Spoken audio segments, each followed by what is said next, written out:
Assalamualaikum warahmatullahi wabarakatuh. Masih bersama AMG Media Dakwah Islam. Apa kabar semuanya? Semoga selalu baik dan beruntung. Kali ini kita akan membahas tema yang cukup menegangkan. Apa itu? Tema kita hari ini adalah Padang Mahsyar. Selamat menyaksikan.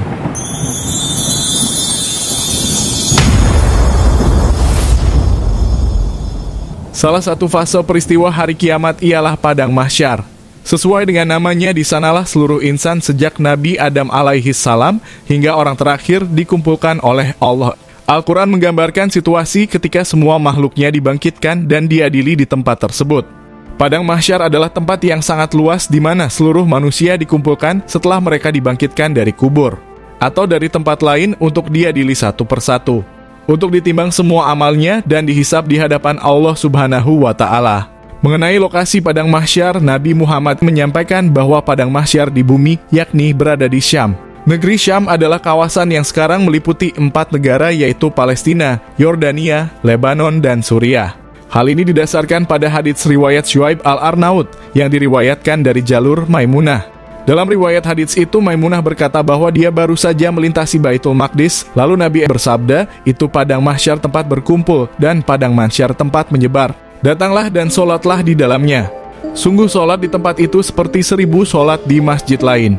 Dalam hadits yang diriwayatkan Syuaib al-Arnaud dari jalur Abu Hakim bin Muawiyah, juga disebutkan mengenai Rasulullah yang menyampaikan bahwa Syam adalah tanah tempat berkumpul manusia atau Padang Mahsyar di bumi pada saat datangnya hari kiamat. Bahwa tangan mulia Rasulullah menunjuk ke arah Syam, dan beliau bersabda, "Di sanalah kalian akan berkumpul di hari kiamat, dengan kaki telanjang atau berkendaraan atau berjalan terbalik dengan kepala di bawah. 70 umat akan mati dan kalian adalah yang terbaik dan paling mulia di antara mereka bagi Allah Subhanahu wa Ta'ala." Ketika sangkakala kebangkitan ditiup, maka inilah yang terjadi pada manusia sebagaimana diisyaratkan oleh Allah dalam surat Abasa ayat 33-37. Dan apabila datang suara yang memekakan tiupan sangkakala yang kedua pada hari ketika manusia lari dari saudaranya, dari ibu dan bapaknya, dari istri dan anak-anaknya. Setiap orang dari mereka pada hari itu mempunyai urusan yang cukup menyibukkannya. Maka apabila datang suara tiupan sangkakala kedua yang memekakan telinga dan menjadi penanda bangkitnya manusia dari kubur, pada hari itu manusia lari dari orang yang dicintainya, seperti saudaranya, dan dari ibu dan bapaknya yang melindungi dan mengayominya, dan dari istri dan anak-anaknya yang selalu bersamanya. Maka setiap orang dari mereka pada hari itu mempunyai urusan yang menyibukkannya. Semua ingin menyelamatkan diri sendiri tanpa menghiraukan orang lain. Mereka takut dan cemas atas apa yang terjadi di hadapan mereka dan khawatir akan nasib mereka. Di Padang Mahsyar, setiap jiwa merasakan pembalasan dari apa yang telah dikerjakannya dahulu, dan mereka dikembalikan kepada Allah, pelindung mereka yang sebenarnya, dan lenyaplah dari mereka apa yang mereka ada-adakan. Dalam Al-Quran Surat Yunus, Allah berfirman, "Di tempat itu, tiap-tiap diri merasakan pembalasan dari apa yang telah dikerjakannya dahulu, dan mereka dikembalikan kepada Allah, pelindung mereka yang sebenarnya, dan lenyaplah dari mereka apa yang mereka ada-adakan." Sejumlah fakta kondisi umat manusia dan suasana Padang Mahsyar juga dijelaskan oleh Rasulullah SAW dalam sejumlah haditsnya, diantaranya tidak berpakaian. Di Padang Mahsyar, manusia berada dalam keadaan tidak berpakaian. Itu berdasarkan hadis berikut. Aisyah berkata, "Aku mendengar Rasulullah bersabda, manusia akan dikumpulkan pada hari kiamat dalam keadaan tanpa alas kaki, telanjang tanpa pakaian, dan tanpa disunat. Lantas aku bertanya, wahai Rasulullah, apa laki-laki dan perempuan memandang satu sama lain?" Rasulullah menjawab, "Wahai Aisyah, masalah yang akan dihadapi lebih penting dari sekadar melihat satu dengan yang lain." Artinya amat besar intensitas kecemasan tiap orang menunggu keputusan Allah atas diri masing-masing. Tak terbersit keinginan untuk berbuat yang tak senonoh meski semua orang telanjang. Kondisi kedua, matahari didekatkan di Padang Mahsyar, jarak antara manusia dan matahari sangat dekat. Oleh karena teriknya mentari, keringat bercucuran dengan amat deras sehingga merendam sebagian atau bahkan seluruh tubuh mereka. Nabi bersabda pada hari kiamat, matahari didekatkan kepada seluruh makhluk hingga berjarak 1 mil di atas kepala mereka. Lalu seluruh manusia akan tergenang dalam peluh mereka berdasarkan kadar amalan mereka di dunia. Hadis riwayat Muslim. Masa tunggu ini akan sangat menyiksa bagi orang-orang kafir. Namun tidak demikian bagi mereka yang dikehendaki Allah. Rasulullah bersabda, Allah Subhanahu wa Ta'ala berfirman dalam Al-Quran Surat Al-Mutaffifin ayat 6, pada hari manusia bangkit menghadap Allah Tuhan semesta alam. Pada hari manusia bangkit menghadap Allah Rabbul Alamin selama setengah hari dari satu hari yang kadarnya 50.000 tahun.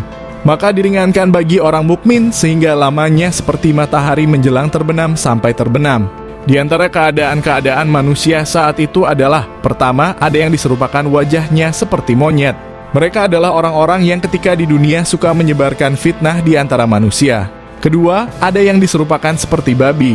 Yang serupa babi adalah orang suka makan harta haram dan merampas hak orang lain. Ketiga, ada yang tubuhnya terbalik, kakinya di atas dan diseret muka mereka. Yang tertelungkup kepalanya di bawah kakinya di atas adalah kaum pemakan riba. Keempat, ada yang buta tersungkur. Yang dalam keadaan buta adalah mereka yang bertindak zalim dalam pemerintahan. Kelima, ada yang bisu tuli dan tidak berakal. Yang buta dan tuli ialah orang yang suka ujub, bangga, dan sombong dengan amalannya. Keenam, ada yang mengunyah-ngunyah lidahnya sendiri yang menjulur sampai ke dada, dari mulut mereka mengalir nanah laksana air liur berbau busuk dan membuat semua orang merasa jijik kepadanya. Yang mengunyah-unyah lidahnya sendiri seperti ini adalah para ulama dan hakim yang kata-katanya berlawanan dengan perbuatannya. Ketujuh, ada yang disalib di atas palang-palang api. Yang tersalib di atas palang-palang api adalah orang yang suka memfitnah orang lain kepada penguasa. Kedelapan, ada yang terpotong tangan dan kakinya. Yang terpotong-potong tangan dan kakinya adalah orang yang selalu mengganggu tetangganya. Kesembilan, ada yang baunya lebih busuk dari bangkai. Yang baunya lebih busuk daripada bangkai adalah orang yang selalu memuaskan hawa nafsunya, bergelimang dalam dosa syahwat dan menolak menunaikan hak Allah dalam harta kekayaannya. Kesepuluh, ada yang memakai baju-baju panjang terbuat dari timah meleleh. Mereka adalah orang yang selalu takabur, suka bermegah dan memuji diri.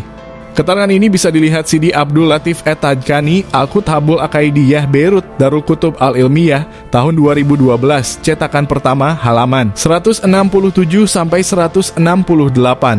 Dari penjelasan di atas dapat disimpulkan bahwa para pelaku kemaksiatan di dunia, baik kemaksiatan itu merugikan orang lain atau hanya merugikan diri sendiri, akan ditampakkan oleh Allah di akhirat dengan wajah atau rupa binatang dan penampilan yang mengerikan.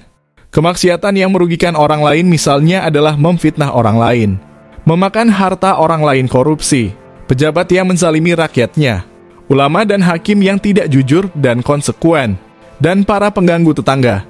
Sedangkan kemaksiatan yang cenderung merugikan diri sendiri adalah membanggakan dan menyombongkan amal sendiri, ujub, mengumbar nafsu syahwat dan duniawi, suka angkuh, sombong, dan membanggakan diri.